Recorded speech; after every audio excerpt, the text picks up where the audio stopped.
Hi అండి, అందరికీ నమస్తే. Welcome to our channel. ఈరోజు వీడియోలో బంగాళదుంప క్యాప్సికమ్ కర్రీ ఎలా ప్రిపేర్ చేసుకోవాలో చూద్దాము. ఇది చపాతీలోకైనా, రైస్లోకైనా, లేదంటే ఏదైనా బిర్యానీలోకి గ్రేవీ కింద నంచుకున్న చాలా చాలా టేస్టీగా ఉంటుందండి. ఇప్పుడు ఇది ఎలా ప్రిపేర్ చేసుకోవాలో చూద్దాము. ముందుగా స్టవ్ మీద పాన్ పెట్టుకుని అందులో ఆయిల్ వేసుకోవాలి. ఆయిల్ హీట్ అయిన తర్వాత ఇందులో వేరుశనగలు వేసుకుని వేరుశనగలు బాగా ఫ్రై చేసుకోవాలి. చూడండి, వేరుశనగలు ఫ్రై అయిపోయినాయి కదా. నెక్స్ట్ ఇందులో ముక్కల కింద కట్ చేసుకున్న పచ్చిమిరపకాయలు కూడా వేసుకుని బాగా ఫ్రై చేసుకోవాలి.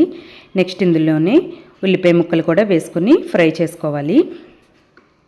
స్టవ్ లో టు మీడియం ఫ్లేమ్లో పెట్టుకొని ఇవన్నీ బాగా ఫ్రై చేసుకోవాలి. నెక్స్ట్ ఇందులో టమాటా కూడా వేసుకుని టమాటా బాగా మెత్తబడే వరకు మూత పెట్టుకుని కుక్ చేసుకోవాలి. మధ్య మధ్యలో ఓపెన్ చేస్తూ కలుపుకుంటూ ఉండాలి. ఇప్పుడు చూడండి, టమాటా బాగా మెత్తగా అయిపోయినాయి. ఇలా టమాటా మెత్తగా అయ్యే వరకు ఫ్రై చేసుకోవాలి.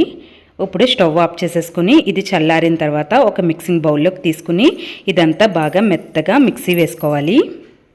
ఇక్కడ వీడియోలో చూపిస్తున్నాను కదా, ఈ విధంగా టమాటాని ఆనియన్స్ బాగా మెత్తగా మిక్సీ వేసుకుని పక్కన పెట్టుకోండి. నెక్స్ట్ మళ్ళీ స్టవ్ మీద పాన్ పెట్టుకుని అందులో ఆయిల్ వేసుకోండి.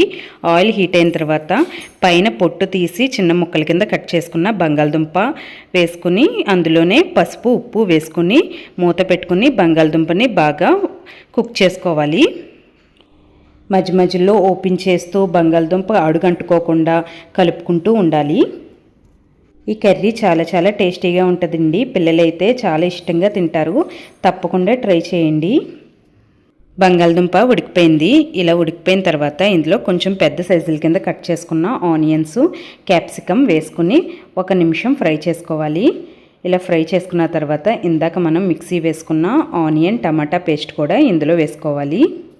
నెక్స్ట్ ఇందులో వాటర్ కూడా యాడ్ చేసుకుని ఇదంతా బాగా ఒకసారి కలిపేసుకోండి.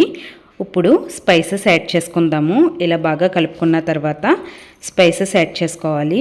ఇప్పుడు ఇందులో తగినంత సాల్టు, కారం, అలాగే గరం మసాలా ఇవన్నీ వేసుకుని ఒకసారి కలిపేసుకుని మూత పెట్టుకుని కుక్ చేసుకోవాలి. అడుగంటుకోకుండా మధ్య మధ్యలో ఓపెన్ చేస్తూ ఈ గ్రేవీ అంతా కొంచెం దగ్గర పడే వరకు కలుపుకుంటూ ఉండాలి. ఈ కర్రీ ప్రాసెస్ తెలియని వాళ్ళు ఒక్కసారి ఇలా ట్రై చేయండి. మళ్ళీ మళ్ళీ ఇలాగే చేసుకుంటూ ఉంటారు. అంత టేస్టీగా ఉంటుంది. చూడండి, కర్రీ ఈ కన్సిస్టెన్సీలో ఉండేలాగా చూసుకుని స్టవ్ ఆఫ్ చేసేసుకోవాలి. లాస్ట్లో కొత్తిమీర కూడా యాడ్ చేసుకోండి. చాలా టేస్టీగా ఉంటుంది. అంతేనండి, పొటాటో క్యాప్సికమ్ కర్రీ రెడీ అయిపోయింది. మీరు కూడా తప్పకుండా ట్రై చేసి మీకు ఎలా కుదిరిందనేది నాకు కామెంట్ సెక్షన్లో తెలియచేయండి. ఈ వీడియో కనుక మీకు నచ్చినట్లయితే లైక్ చేసి షేర్ చేసి సబ్స్క్రైబ్ చేసుకోండి. Thank you.